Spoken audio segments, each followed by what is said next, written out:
Hey MemberVault, Sarah Guillot here from sarahdesign.com, and I am demonstrating how to use this template that I created for a links page in your MemberVault account. And you've probably seen these before. You probably heard of Linktree. It's commonly used on LinkedIn, but you can create a Linktree type page in any platform.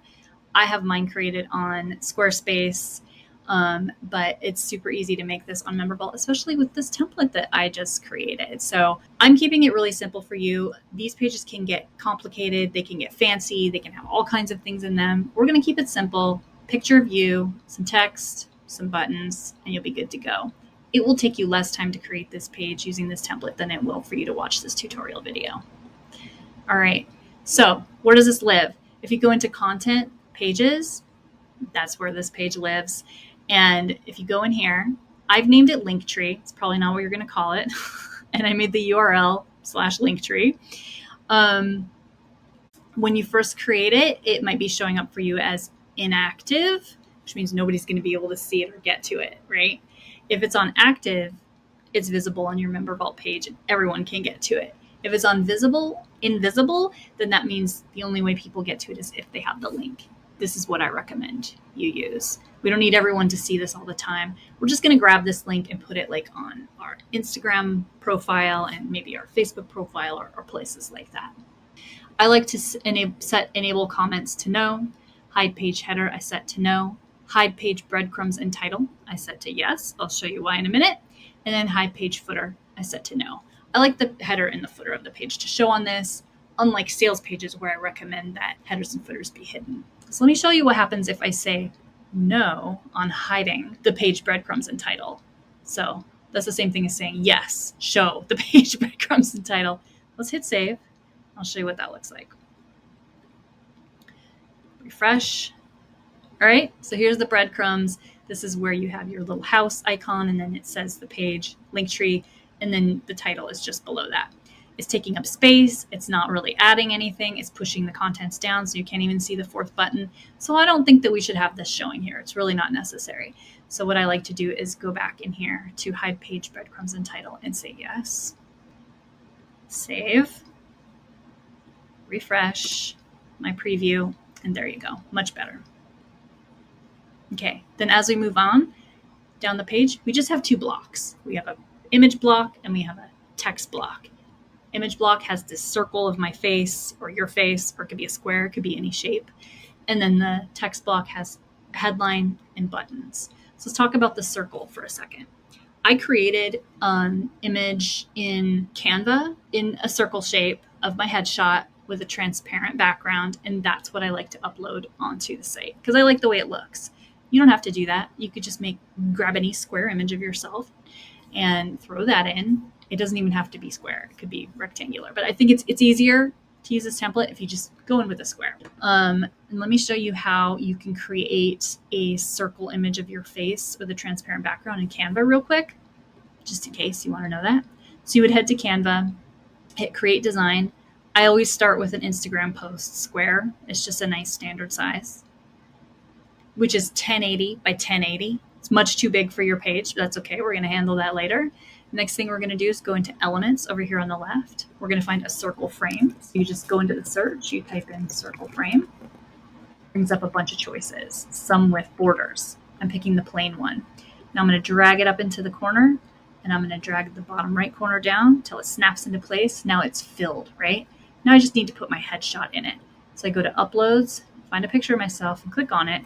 It throws it onto the screen. You just drag it a little and it pops into the background. It's not quite centered. So I'm going to double click it. I'm going to drag down the corner from the bottom.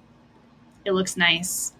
I would be happy with this. So then I would hit share in the upper right corner, go down to download, make sure it's a PNG, and choose transparent background, and then hit download. And that is how you would get the image to replace this and keep it a circle on your page. And then how you would do that is like how you would actually put that in is you go to this section, click on the little pencil, click on the image itself, and you'll see two things are highlighted up here. Two things are engaged. One is the center alignment. If it was on left alignment, it'd be over here. If it's on right alignment, it'd be over there. We want it right in the middle. Okay, and then if we click on the little image picture block thingy, you can see this is where you would upload your new image or grab one that you have stored somewhere to replace this. But since I already have this placeholder image in here that's just showing the empty Canva image circle, I'm just going to demonstrate with that. So it would have come in at 1080 by 1080, which is huge. And you can literally just go in here and edit the size to tell it and play around and be like, oh, that was too big. Make it a little smaller. So it could be up to 150 maybe, but I liked 100 by 100. So you can play with your size in here. You can also play with the size inside the code area. And we'll hit save. Okay, and that's good to go. I really didn't make any changes. And then we have the section with the headline and the buttons. So let's click on the pencil. And here we're going to pop into the code area. Don't be scared. I promise it's fine. So you click over here on the little brackets. It says, the little carrots, it says source code. And there's two pieces of code in here. There's one for the headline, and then there's one for the paragraph, which holds 4 buttons inside of it. Okay? So the headline, I'm going to show you what all the parts and pieces of this mean. First, it starts by saying it's an H2 style. So that's the size font it is. If we wanted it to be an H1, we could edit in here. If we wanted to, we could make this H1, but you have to go to the end where there's another H, there's a /H2, and you got to change that to an H1 as well. If you wanted to edit that, you could. I like it at H2. I'm going to leave it at H2. You could also have changed it to a paragraph if you wanted, H3, H4, whatever. And then under style, the first thing is that it's center aligned. And then there's some padding top, padding bottom. I'm going to show you what that does in a second. And then we have the actual text, which says welcome. Click below to get started, as you can see right here. And then we have the closing tag. So let's talk about this padding for a second, which is right here. It says padding top, 0.5 M's, padding bottom, 1 M. I'm going to cut this out. I'm going to remove it. I'm going to hit save and I'll show you what happens when that padding information is gone. So we'll refresh the main page. You see, it got really tight in here. Like the text headline is really close to that image and it is just right on top of those buttons. So by adding in that that code with the padding top and padding bottom, I'm just making a little bit more space above and below. So super easy. When you get this, it's going to already be in there. It just lives right here after where it says center. M's is like a strange measurement of code land, and you don't need to worry about what that means, but you can play with these numbers. So this is 0.5 M's, so it's like half of 1 M, padding above the text. So it's between the image and the text. And then the padding underneath the text above the buttons is 1 M. So you could play with this. You could change this to 10 M's. You could change this to the 0.5 to 1 M or 0.25 M's. You don't need to add an S on M's, but you just leave it as M. But you can play with those numbers if you want. If you need to, it won't hurt anything because you can always change it back. So that's super easy to deal with.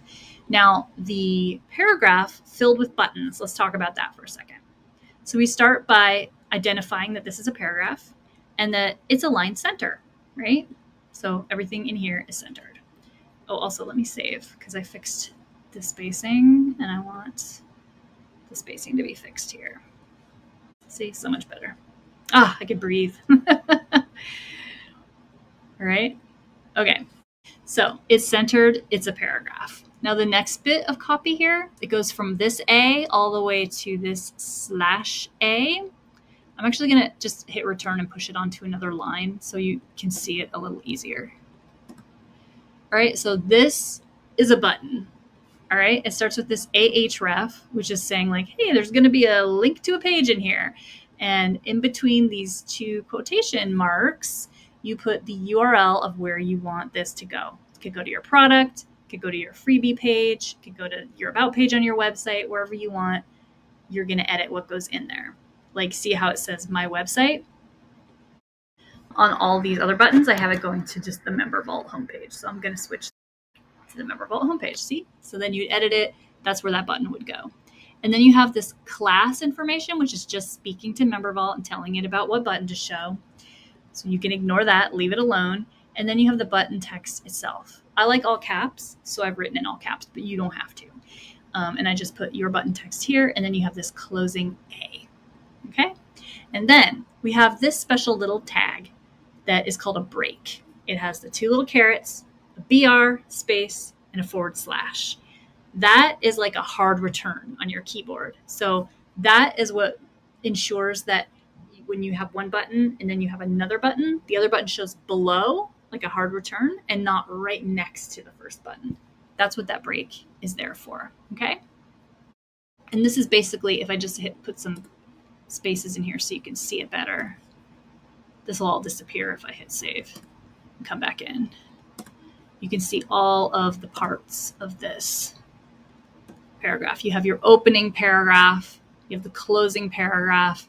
Inside of that, you have 4 buttons with little hard return breaks in between each button, okay? So if you need a 5th button, you go ahead and grab another break, copy, put it after that 4th button, paste, and then you grab a button link, copy, put it after that break, and then you would just edit the URL of where it goes, and you would edit what the button says, and then wham bam, you have 5 buttons.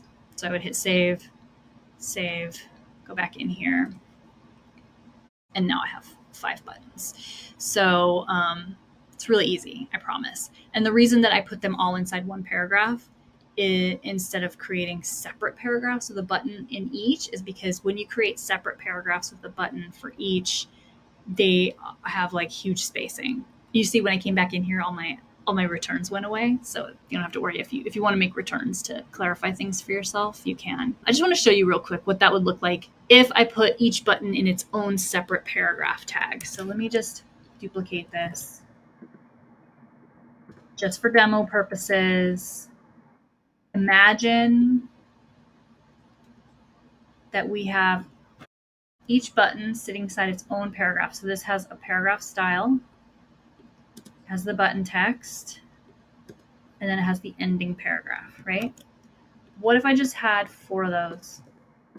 What would that look like? So they're each in their own paragraph. Let me show you what that would look like.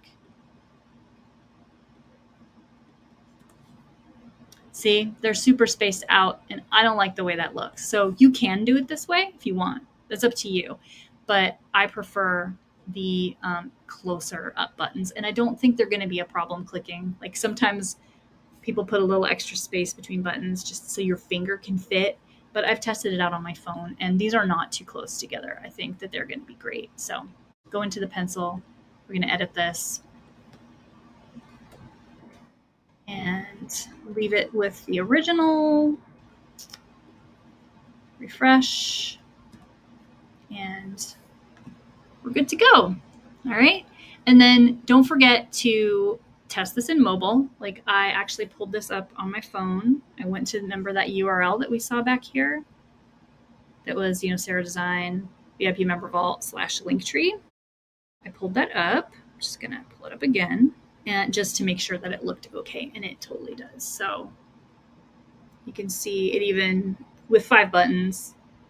This is what it looks like. You have to scroll to see the about section, but everything's in view.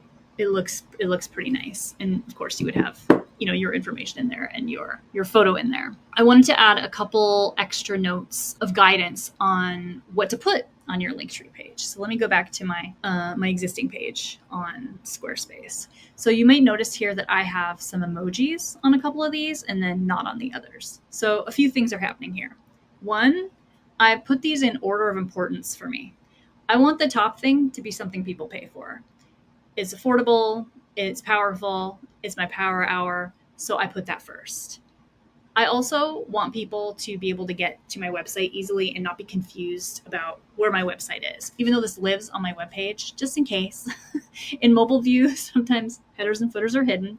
I like to have my website linked in there. Also, I come from a user experience design background, and I will tell you, it is a very poor user experience on many people's link pages who don't have a link to their blog. They have, or to their website. They'll have like a link directly to their calendar, and that's the only thing. And you're like, wait, I want to learn more about you first. I want to see your website. I want to investigate. I'm not ready to just leap into your calendar. Or it'll just be products that they're selling and no context around anything else that they do. And it's just a lost opportunity to get them to see their website. But if you're building this on MemberVault, and MemberVault is your website, which now it can be with the introduction of navigation and stuff. If your header and footer are showing on this links page, you don't need to have a link to your website. If you can see the header and footer up here, this is kind of unnecessary. I have it on mine, but it's just something to keep in mind. And I put emojis on these to kind of show that they're different from the other buttons, because even though there's very little on this page to read, people are still going to skim. They just are. And so I want them to know at a glance, like, ooh, this is something important. So I got my little boom emoji on there. And, oh, here's someone behind a laptop. That must be maybe to do with a website. So I put that on there. And then my freebies just have some brackets and the word free. So it's really obvious. Those are the free things. But since they're less important, they're at the bottom. Now, if you're wondering how to get these emojis, what I do is I have the Notes app on my iPhone. I filled it with emojis because that's the easiest way for me to get them. It's on my phone. And then I open that same Notes app on my desktop and go to that note and just copy them and paste them in here. You can copy and paste them from anywhere. I know there's websites to grab emojis and like keyboard commands and other ways to do it. So you can do that. You can also get like Unicode symbols. I think those will work as well. Just go into Google and search Unicode, and that has things like arrows and carrots and check marks and stuff like that. So those can be handy too. And you would literally just copy and paste them in the code of the button, like right here. You would just copy out of your Notes app and then paste it right in. So I'll show you that for a second. So I have this emoji note saved, and I could grab girl on the computer and go in here and stick that in right here in front of your button text here and hit save. And it literally just puts it right in there. So super easy. It's kind of fun. It's just a neat little extra thing that you can do to make it super fun. Also note that depending on what your text says, you see the buttons will shift in width. So they're not all going to be perfectly the same size. You can play with your text to adjust that, but it's totally fine too. It's really not a big deal. I suggest you just not worry about it. It's completely fine. I don't really do anything else down here. You just make those edits and you're good to go.